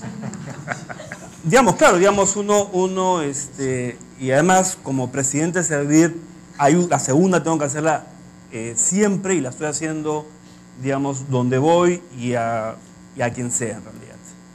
La primera es el tema de los abogados, es cierto, ¿no? Yo apostaría que quien creó el CAFAE fue un abogado, pero quien lo distorsionó fue un economista. Porque el CAFAE, digamos, era un estímulo que se creaba para hacer centros de recreación, y eran las tardanzas, y después de... Pero quien lo distorsionó fue, digamos, un economista al darle dinero para que de ahí pagaran los sueldos, que son salarios, son remuneraciones, pero que la ley dice que no lo son. Entonces, digamos, vaya a saber, digamos, con quién nos debemos sentar y con quién no nos debemos sentar. ¿Ah? Primera cosa. Segunda cosa, ya sí eso es mucho más serio, y es, yo no estoy aceptando, y por eso lo publico, que digamos una generalidad, ¿no? Esto de que los funcionarios, servidores públicos son, digamos, unos vagos. No lo acepto. No lo acepto porque soy un funcionario público, trabajo con funcionarios públicos y veo cómo esto se está, digamos, de alguna manera distorsionando. Yo sé que no lo hace de mala gente, Miguel, sino que eso es lo que se dice generalmente, pero no es cierto. No es cierto, al igual que cuando dicen los funcionarios públicos son corruptos, no es cierto. Hay algunos que son corruptos y hay que votarlos. Y a los vagos también. Pero creo yo que además, estando con varias personas presentes que son servidores y funcionarios públicos, mis respetos por el trabajo diario que hacen, y porque finalmente, si no estuvieran ellos, de repente estaríamos en una situación peor. Entonces, yo sí quisiera reivindicarlos, y tengo que hacerlo, ¿no? Digamos, mi puesto me lo obliga y mi convicción también. Yo diría que el tema del empleo público es una historia de distorsiones y de mitos. Y voy a decir algunos mitos porque creo que son importantes decirlos. En primer lugar, digo que esta comparación entre sector público y sector privado no es válida. Yo he trabajado mucho en el sector privado, soy abogado de profesión, laboralista, y quien se enfrente, por ejemplo, con transnacionales, van a saber perfectamente que son peores que el Estado peruano. Porque una decisión tiene que ir hasta el país y después regresar, el call para todos y 300.000 personas, y una decisión tan simple puede demorar, como pagar algo, puede demorar años o meses, ¿no? Entonces, digamos, sí, no me gusta hacer esa comparación, o por lo menos me gustaría hacerla en otras cosas. O la productividad, ¿no? Digamos, ¿cuál es el problema principal en este país? Productividad. ¿Sector público únicamente? No, el sector privado principalmente. Entonces, digamos, vayamos a colocar las cosas en su verdadera dimensión. Los incrementos salariales, una cosa interesante que hicimos este año con la ley de presupuesto, o el número que crece, no proviene necesariamente de la informalidad, viene de la propia ley de presupuesto. Claro, si leemos la parte inicial, de repente, digamos, están todas las medidas de austeridad. Pero si comenzamos a revisar todas porque acuérdense que la ley tiene 8 artículos y más o menos 800 disposiciones complementarias, transitorias. Ahí es donde crece el asunto. Y es cierto, yo no voy a negar todas las verdades que ha señalado Miguel en esto. Estamos en una situación caótica, que tratamos de arreglarla, pero nos vamos creando la propia situación caótica nosotros mismos, ya la aceptamos muy fácilmente. O por ejemplo, digamos, el problema actual yo diría que es el tema de los 3 regímenes. No, me preocupa el cuarto régimen. ¿Cuál es el cuarto régimen? El cuarto régimen son las locaciones de servicios. Digamos, inclusive, lamentablemente, Servir tiene que hacer uso de eso. Y no está bien, pues. Entonces estamos creando otro SNP. Estamos locos. O sea, estamos volviendo a hacer lo mismo. ¿Aprendimos? No aprendimos nada. Entonces estamos tratando de resolver también eso. Y yo diría, el 728 es más moderno, la isla modernidad. Antes, ya no, pues. Digamos, para que vean quién está en el 728, el Congreso y el Poder Judicial. Así que, digamos, no muy moderno que digamos. Pero bueno, depende de qué isla y con quiénes quieres estar en esa isla. Entonces, y más flexible, no, o sea, acuérdense, el primer gerente general reincorporado en una entidad pública es Petroperú, 728. Así que, digamos, flexible, más flexible. No, y además en este momento donde el Tribunal Constitucional ha determinado toda la protección frente al despido y ahora la Corte Suprema, digamos, si han escuchado la Corte Suprema del día de ayer, el pleno que ha tenido, entonces diríamos más flexible. Y yo diría, dentro también de los mitos, que la discusión alrededor de la estabilidad laboral es una discusión que en el país, en el sector privado y en el sector público, nos ha llevado a pensar únicamente en eso y no pensar en la esencia de lo que debemos discutir, que es básicamente tema de productividad, tema de, en el caso público, concuerdo plenamente, el tema de pensar en el ciudadano. Y esa, la reforma actual en la cual estamos involucrados, está pensando principalmente en el ciudadano. Una reforma del servicio civil a través del ciudadano. Digamos, dejo los mitos porque si no podríamos seguir en ellos. Yo diría, hay un contrasentido, ¿no? El tema de necesitamos carrera pública. Vamos a tener una carrera pública, pero la carrera pública no es la panacea. Y no vamos a discutir alrededor de eso. Cuando hablamos de funcionarios y directivos, no hablamos de carrera pública. Cuando hablamos de directivos, no hablamos de carrera pública. Y parte de la reforma que se ha hecho de servir con los gerentes públicos, el laboratorio de los gerentes públicos, que ha funcionado, yo diría, 90% bien, no es a través de la carrera pública. No hay carrera pública ahí. No queremos carrera pública ahí. Viene después la carrera pública, es cierto, para profesionales y técnicos. Es cierto, y ahí también tenemos que trabajar. Pero ¿para qué se crea la carrera pública? Digamos, para poco romper también ciertas cosas. La carrera pública se crea básicamente para proteger a los funcionarios que están en la carrera pública frente a la arbitrariedad del poder. O sea, estabilidad laboral, inmovilidad. Esa es la carrera pública. Si vamos a decir, queremos carrera pública, eso es lo que queremos. Entonces, digamos, comencemos a de repente pensar. Estamos nosotros pensando en sí una carrera pública sin lugar a dudas, que tenga como objeto ser meritocrática sin lugar a dudas. Y pensamos además que el funcionario y el servidor tienen que ser bien pagados. Digamos, esas son las cosas. Y esto podríamos solucionar muy fácilmente, ¿eh? Como abogado, muy fácilmente. Pongo a todos 728, a ver qué presupuesto me lo aguanta. Nadie. Todos. Ya solucioné el problema del país en cuanto a esto. Todos, ya no hay CAS, ya no 72, 76, sino todos 728. Y ahí solucionaría el problema. No, ¿no? Hay creo que cosas mucho más importantes, mucho más fuertes que habría que cambiar. Entonces, algunas pistas de lo que estamos tratando de hacer, ¿no? Además, yo lo he dicho públicamente, así que no lo puedo volver a decir, y es que creo que es el año de la modificación, el único año que tenemos para modificar y crear un nuevo servicio civil. Implementarlo nos va a costar.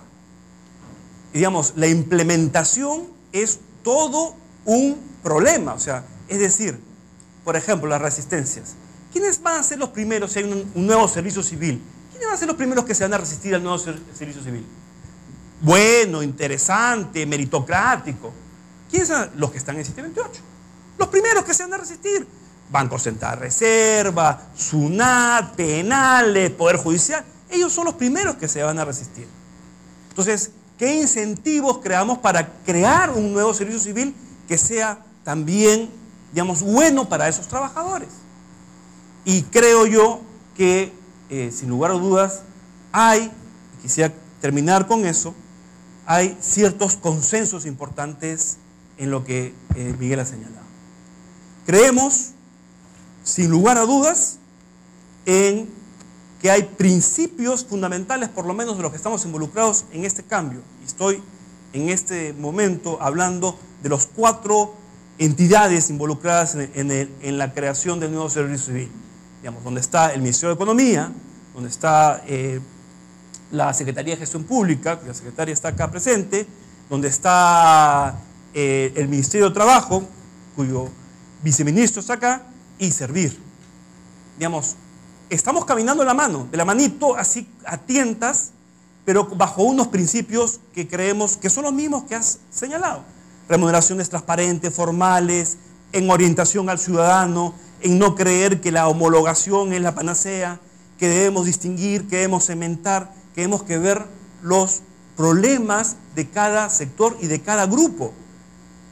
¿Cómo pensar en hacer algo en lo cual tengamos que ver, por ejemplo, que los científicos y las personas que tienen que ver con nuevas tecnologías sean bien remuneradas en el Estado? Digamos, tenemos que pensar eso. Tenemos que pensar adicionalmente que aquel, digamos, trabajador que está laborando, digamos, informalmente tenga derechos. Y yo no creo que sea únicamente la orientación al ciudadano. Tenemos que pensar en aquel Estado que es, además de orientarse al ciudadano, también sea un buen empleador. Porque lo que ha pasado en este país es que el Estado ha sido el peor empleador. Digamos, en eso estamos, por ejemplo, tratando de establecer que por lo menos en seguridad y salud en el trabajo, los trabajadores tengan adecuados sitios donde puedan desarrollarse y no lleno de papeles y digamos, cosas que realmente atentan.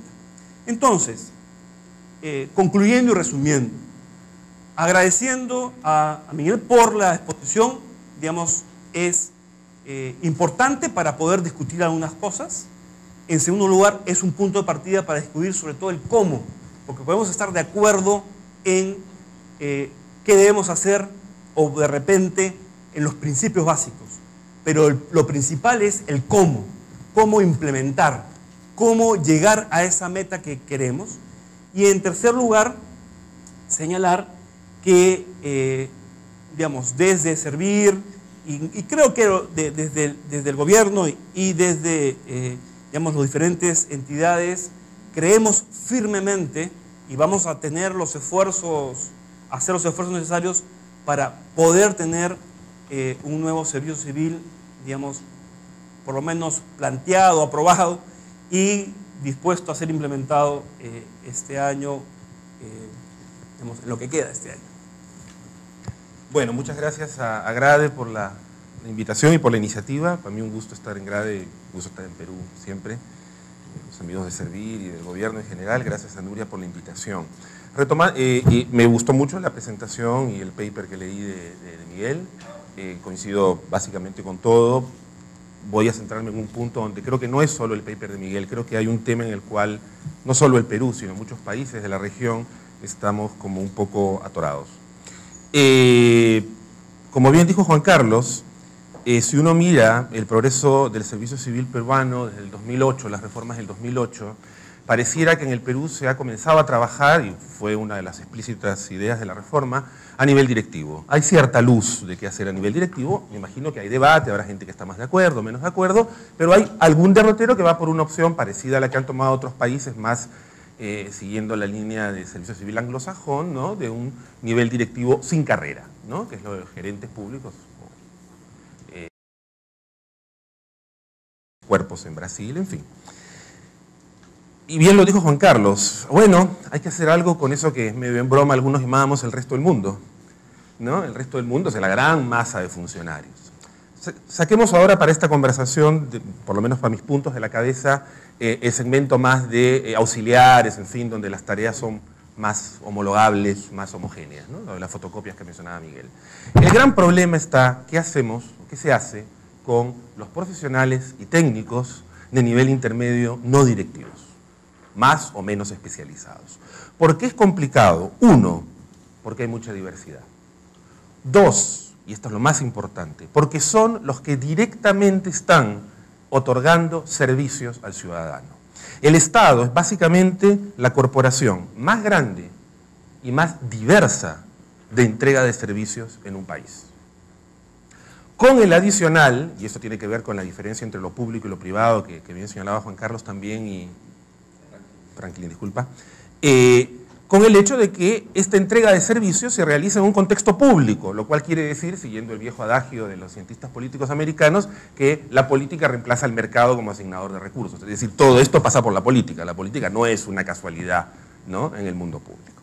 Entonces, hay que ver cómo dotamos a la corporación más grande, más compleja y más diversa de servicios en un contexto público, paréntesis, político, de profesionales tecnificados capaces de mantenerlos dentro. Menudo desafío. Miremos fuera, ¿Quién lo tiene resuelto? Nadie.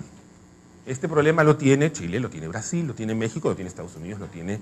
Uno dice, no, Francia, la ENA. Bueno, vamos a ver. O sea, hay modelos y todos están tratando de resolver este modelo. Entonces, esta pregunta, que tú dices que hay que abordarla ahora, entiendo por algunas razones, es una pregunta muy compleja. Y lo que yo escucho, no solo en Perú, en varios países, pero en mi país también, está en el título además del evento, es que la solución es la carrera. Y ese es el punto que yo quiero hacer. Discúlpenme, es un único punto, muy simple, tal vez es una tontera, pero hay a mí algo que me hace mucho ruido. Por un lado tengo la corporación más compleja, que entrega la mayor cantidad de servicios más diversos, y la solución es la carrera, donde los vamos a meter a todos. Entonces hay algo que a mí no me cuadra. Y la realidad parece que nos dice que tampoco quiere cuadrar. Porque como bien dijiste tú, si hasta en Casa de Herrero, ¿no? Servir tiene que contratar por acá, porque la realidad nos está diciendo algo. Y no solo al servicio civil peruano, a todos los servicios civiles.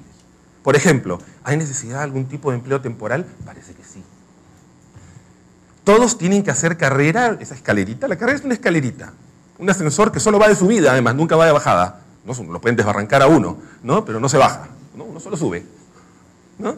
Ese es el modelo para todos, para policías, enfermeras, los que hacen las compras de helicópteros en el Ministerio de Defensa, no sé, maestros. Entonces, ese es el punto que quiero hacer y que a mí, la verdad, me hace ruido, porque además he visto a varios países estrellarse contra la idea de que esta especie de santa orial de la única carrera, ¿no?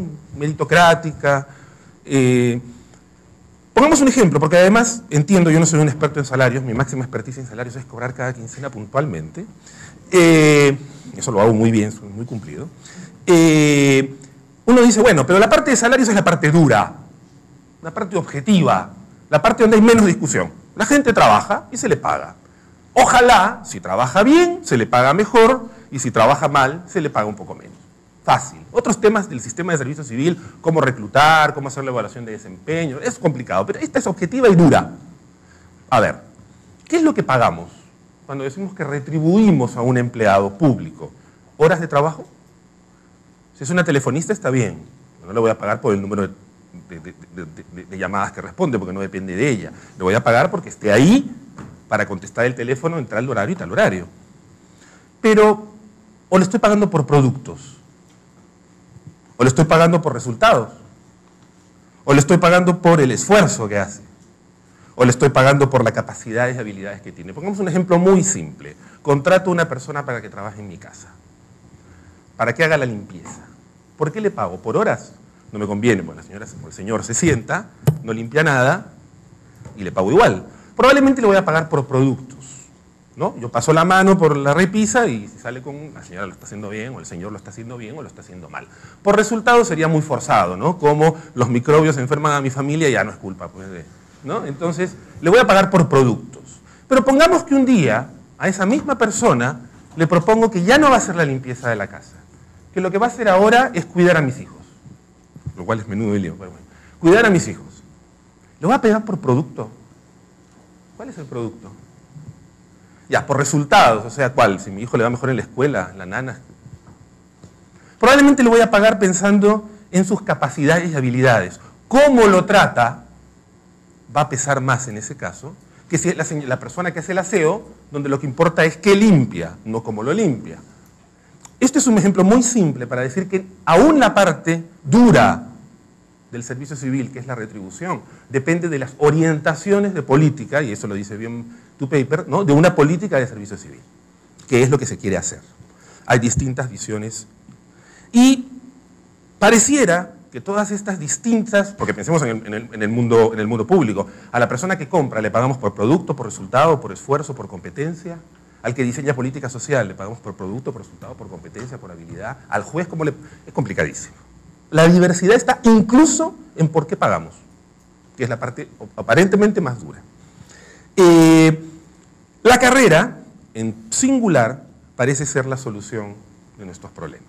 Y entiendo que Manuel ha puesto bien algunas, diciendo, bueno, hay que ser flexible, cuidado con la homologación. Yo quisiera hacer un poco más, y la libertad académica lo permite, menos mal, en este momento no está haciendo política pública, es ser un poquito más extremo. yo creo que hay que pensar el tema de la gestión de las personas desde la diversidad de los servicios. Mi comentario es que a lo largo del tiempo he comprobado con muchos ejemplos en personas que, si bien es cierto el tema remunerativo es primordial para atraer personas y para que esas personas permanezcan en el servicio del Estado, también lo es la promoción de la vocación de esas personas de servir a otras personas y de sentir que están haciendo cosas útiles por los demás, no necesariamente cuánta plata puedes ahorrar para tener una vida medianamente cómoda. Tengo una pregunta para el ponente, el señor Jaramillo. En la última diapositiva, en el primer párrafo, hay una referencia a normas claras sobre las desvinculaciones por razones tecnológicas u organizacionales. Entonces, yo quisiera contar con un ejemplo al respecto, qué es lo que está pasando en ese caso. Quería hacer un par de comentarios muy rápidos, y gracias por la broma. El primero que vaya a contramando con mi profesión, con algunos de los que estamos presentes aquí, es que creo que agregando uno de las falacias que hay en el tema de reforma del Estado, y básicamente también el tema de empleo público, es que se cree que hacer reforma del Estado o hacer reforma de empleo público es sacar una ley nueva que regule un tema y que ya aprobada se hizo la reforma, ¿no? Que creo que eso lo hemos contribuido mucho los abogados. Y en realidad creo que deberíamos cambiar ese chip, porque en realidad no por sacar una norma se cambió la realidad. Entonces tenemos leyes de marco público, tenemos 5 leyes anunciadas, la ley de marco público, tenemos el texto único ordenado de las leyes, tenemos 276, 728, CAS y demás, y 100% no se aplica ninguna, ¿no? Y creo que si nuestro objetivo de reforma es hacer una ley perfecta y hacerla aprobada por el Congreso y ya funcionó, creo que nos equivocamos, ¿no? Creo que la idea es una estrategia de implantación y de proyección de una reforma de empleo público que culmine con una norma, pero que no poner por delante la norma. Y lo segundo era hacer una especie de recuento muy rápido, porque había una época en la cual en el Estado estaba todo el sector público en 276, ¿no? Se creó el 728 como una forma de huida rápida del 276, porque no era flexible, porque era rígida, porque no permitía incrementar remuneraciones. Entonces a alguien se le ocurrió decir, pasémonos al 728. Entonces mágicamente grupos en completo del sector público pasaron al 728, ¿no? Después el 728 resultó también muy rígido porque generaba muchos beneficios económicos, era muy costoso. Entonces vamos a buscar lo que eran los locadores de servicios o los consultores o los simplemente que ahora vinieron a ser llamados CAS, ¿no? Ahora le pusimos un nombre, le pusimos un régimen, ahora los CAS vuelven a explotarnos en la cara porque ya las entidades públicas tienen locadores de servicios, ¿no? Entonces, creo que gran parte de esta reforma, Juan Carlos lo decía, hemos aportado los abogados, pero también aportaron los economistas, porque mucho de la idea siempre ha estado ese tema de sobrecosto. Es decir, y el Ministerio de Economía lo que ha dicho es, esto es muy costoso, huyo y cambio otra cosa, pero nunca nos hemos puesto a pensar un modelo, digamos, a donde queremos ir. Entonces tenemos a todo el boom de remuneraciones y conceptos remunerativos, tenemos todos los conceptos de carreras abiertas y tenemos todos los conceptos de normas superpuestas que no funcionan. Yo personalmente quería, y con eso acabo, afiliarme a lo que mencionaba Juan Carlos, en que en verdad pensar en una carrera única o pensar en un régimen unitario es bien complicado, ¿no? Es decir, una carrera que le sirva al Ministerio de Defensa o le sirva al INPE o le sirva a un hospital es complicado. Pensaría que probablemente cada entidad necesita su propio régimen, su propia estructura, y lo que sí hay que buscar puntos en común que puedan hacer homogeneizar algunos conceptos o categorías o régimen meritocrático, pero no agotar un régimen de carrera, unificar en teoría o en gabinete, que en la práctica no va a funcionar. Siguiendo justamente lo que decía Andrés, bueno, me ha fascinado, el tema es apasionante, yo creo que todos lo compartimos, ¿no? Pero hay una idea que no he escuchado de ninguno de los expositores, y es que la carrera pública no es un fin en sí misma, sino es un medio. Todos los que conocemos de cerca, vivimos junto con el Estado o hemos trabajado en el Estado, Por cierto, esta noche he estado triplemente premiada, pues soy abogada, funcionaria pública y además exalumna del sistema de la ENA francesa, usted que estamos fritos. Vemos siempre y siempre discutimos que efectivamente la falta de institucionalidad del Estado está justamente íntimamente ligada a esta alta rotación de los funcionarios, no solamente y eso es un tema que yo discutiría, ¿no? Si la carrera debe ser solamente a partir de profesionales para abajo, porque yo creo que debería haber algún nivel de dirección que debería mantenerse como es en el sistema francés, por ejemplo, ¿no? Sí, pues efectivamente la alta rotación existe con lo que decía Andrés, porque no hay carrera, ¿no? Y entonces justamente, ¿qué institucionalidad se le puede pedir al Estado si no hay sostenibilidad en la implementación, en la ejecución de las políticas públicas? Entonces, ese es un tema de fondo que me hubiera gustado que pudieran abordar. A ver, CAFAE, locaciones, proliferación de cargos de confianza son expresiones de no enfrentar el problema. Todas son expresiones de no enfrentar el problema. Mi trabajo de los últimos años me demuestra que si no enfrentamos este problema, todo el rollo de gestión por resultados es inviable de convertir en un valor real en el Estado, mucho más a nivel subnacional. Porque es elemental, o sea, el personal es una herramienta para gestionar, o sea, aunque suene feo, pero es una herramienta para gestionar, y hoy día todos los esfuerzos por mejorar el desempeño de sus entidades a nivel local, regional y en los ministerios se estrella contra esa variable fija y rígida del personal. Siempre el pretexto ha sido, es muy costoso y es muy complicado, entonces no lo enfrentamos, ¿no? Y siempre ha primado, yo creo que los abogados, estoy de acuerdo que son muchas veces el problema, pero en este caso siempre ha primado, creo, más una mirada economicista que legal. Y creo que estando de acuerdo con la mayor parte de las cosas que ha dicho Juan Carlos Cortázar, creo que este tema hay que comérselo por pedazos.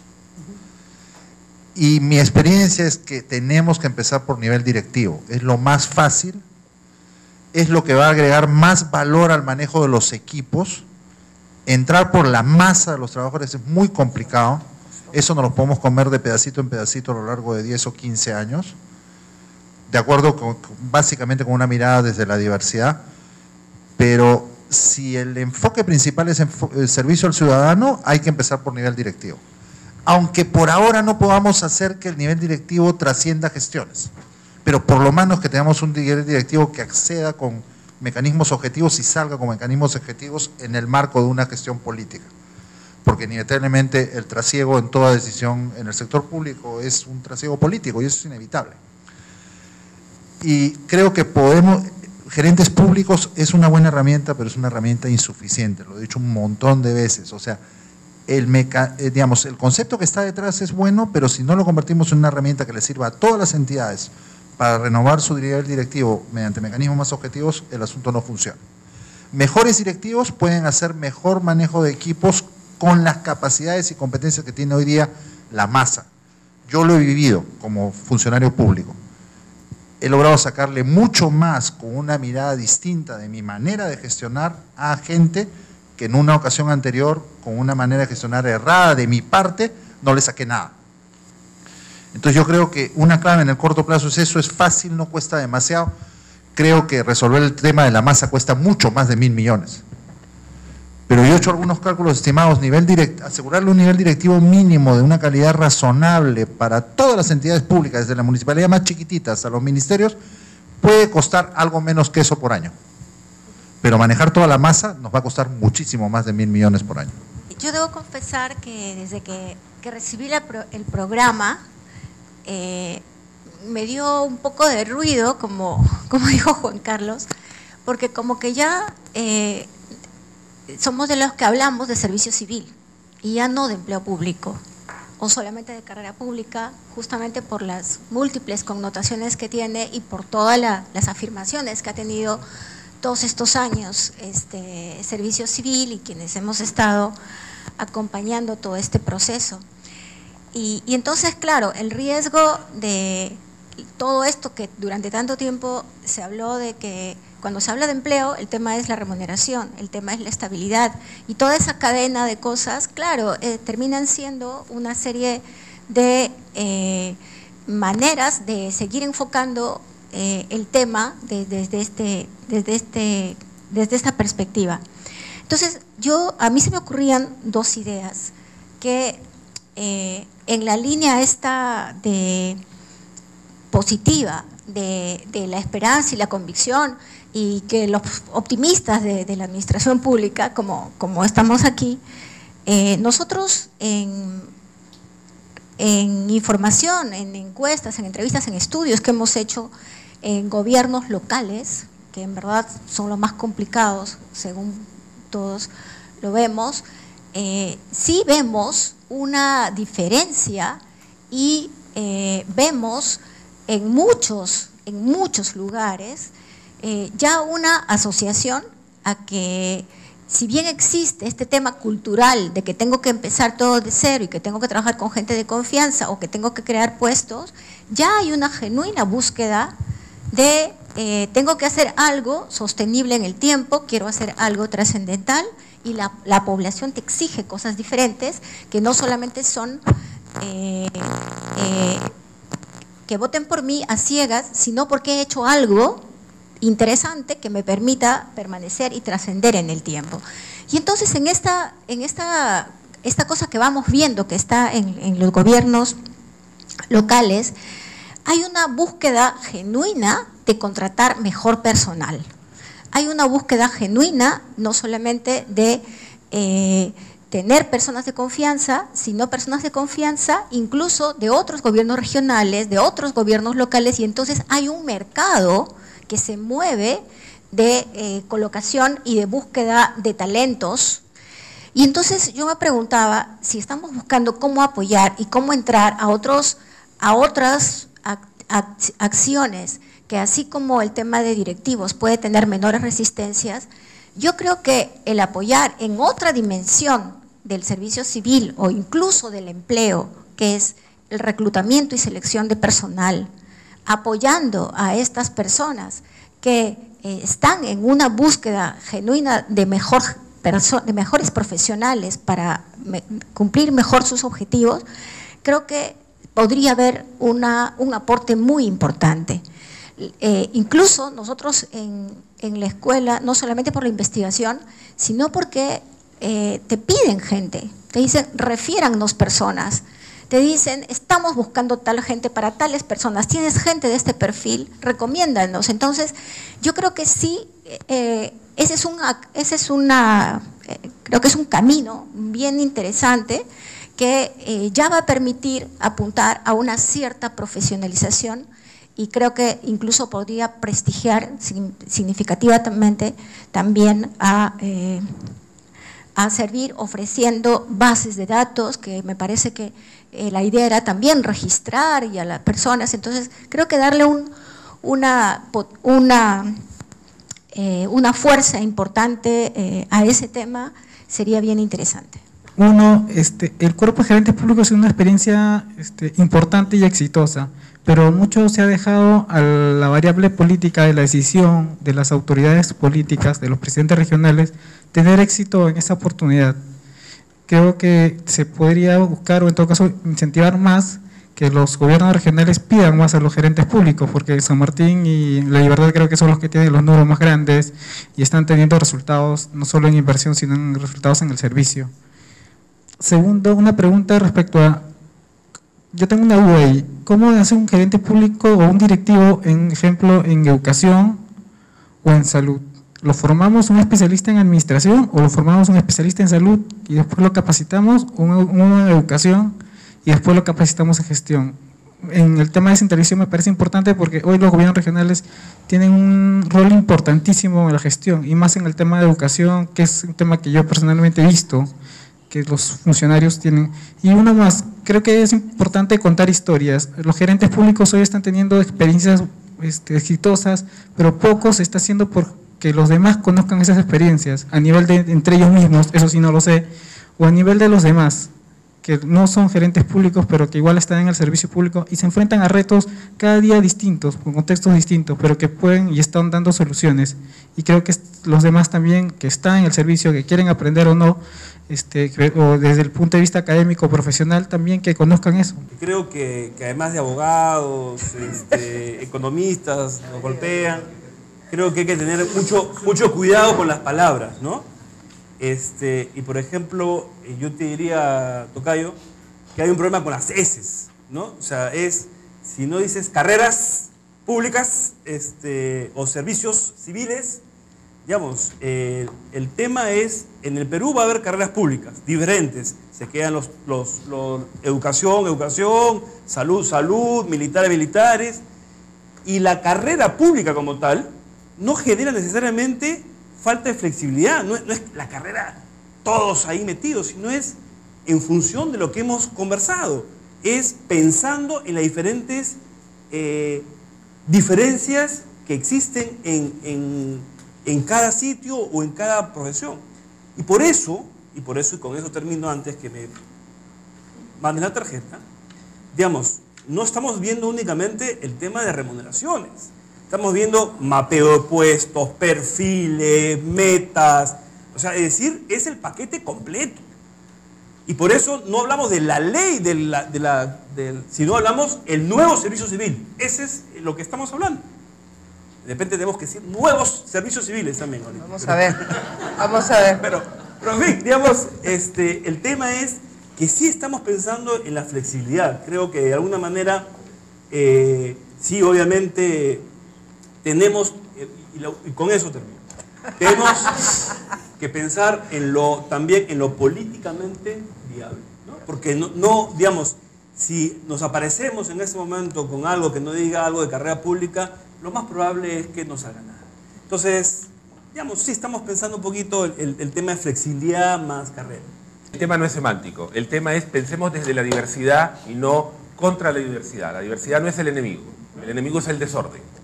Entonces, obviamente no da el cuero político para plantear carrera, no. Pero lo que se construyase, sugiero, desde la diversidad. La diversidad no es el enemigo es el desorden. Y desorden y orden no es sinónimo de homogenización, uniformidad. Dos puntos nomás quería relevar, lo que decía Raúl, plenamente de acuerdo, los que alguna vez me han conversado conmigo saben que totalmente convencido, hay que avanzar por pedazos. Creo que Perú dio un paso importante que se ha registrado, por ejemplo, en los índices de calidad de servicio civil que sigue el BID a través de lo que se ha hecho con gerentes públicos. Entiendo, por lo que he escuchado en la mesa, yo estoy un poco desconectado el último año y medio de qué está pasando, pero entiendo que ahora hay un mandato político de avanzar con el tema del estamento medio, carrera y eso, ¿no? No estoy seguro si es el momento en que la economía política del país da para eso, pero en fin, los mandatos no siempre vienen en el momento en que uno los tiene la pelota frente al arco desguarnecido. Pero de acuerdo completamente. Y yo creo que la experiencia internacional muestra que arrancar por lo directivo tiene grandes ventajas. El problema es que cuando bajas un poquito más, no sabemos mucho qué hay que hacer. Y lo tercero, me parece excelente la sugerencia de Jonathan, contar historias. Porque hay un tema clave que tú defendiste muy bien, yo también soy funcionario público, incluso hasta ahora. Hay que combatir la idea de que el funcionario público no solo es haragán, no solo es corrupto, es barato. Y si gana mucho, ¡qué horror! Burocracia dorada. Discúlpeme, ¿por qué? Yo me acuerdo cuando trabajaba en el sector público peruano, el funcionario que trabaja en INAVIF gana menos que el que regenta una estación chiquita, media, no grande del Banco Continental. ¿Es más difícil manejar el Banco Continental que INAVIF? Yo no estoy diciendo que se tenga que ganar igual, no digo que... Lo que estoy planteando es que un gerente público o un funcionario público no tiene por qué ser barato. Y contar historias, como lo que tú señalas, va en esa lucha cultural, que yo creo que Servir debiera comenzar a dar más. Y las historias son una buena herramienta. Quizás decir 3 o 4 cosas nada más para cerrar. Uno, recordar la importancia de continuar produciendo información. Este estudio se pudo hacer gracias a que tanto Servir como el MEF se tomaron en serio la tarea de tener información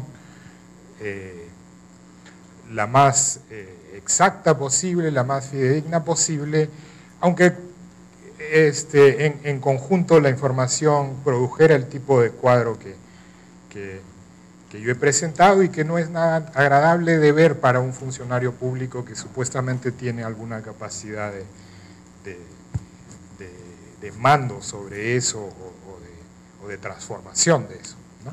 Entonces yo creo que ese es un esfuerzo que hay que continuar, hay que establecer cuál es la agenda de investigación con relación estos temas que por las preguntas planteadas, por los comentarios, vemos que es bastante amplia y vasta, y yo creo que este estudio no debería ser flor de un día, sino que debería más bien llamar la atención sobre que acá hay un tema donde hay un mundo atrás. Y obviamente este estudio es una primera exploración y la misma administración pública debería plantearse qué se necesita conocer más y cómo proceder en esa dirección.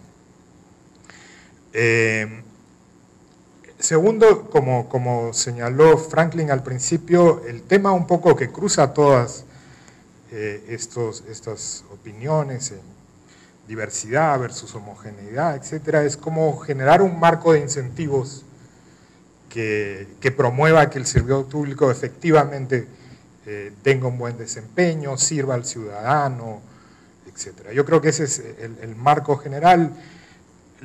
Si la respuesta es un solo régimen con muchas variantes al interior, si la respuesta es, como sugirió Juan Carlos, más bien mirar la cosa desde la complejidad, son perspectivas. En principio, Juan Carlos Cortés se encuentra ante un reto ya bien planteado, que es carrera pública, ¿no? Y eso de alguna manera, como en otros temas, como bien señaló su tocayo Cortázar, la agenda es política en este tema, ¿no? Y el tema ahora es carrera pública, entonces hay que agarrar ese toro conforme se viene, ¿no? Ahí no hay elección. Es claro, es más fácil agarrarlo, es más conveniente y es lo mejor en el largo plazo agarrar ese tema si tienes un mapa de todo el resto. Carrera pública, como bien lo han señalado ustedes, no es todo, y acaso no sea la mayoría quizá, pero es el corazón de la administración pública. Entonces, tener el mapa del resto quizá ayudaría a enfocar el esfuerzo del momento en ese tema específico, ver el bosque para poder concentrarnos en este árbol o en estos tipos de árboles particulares. El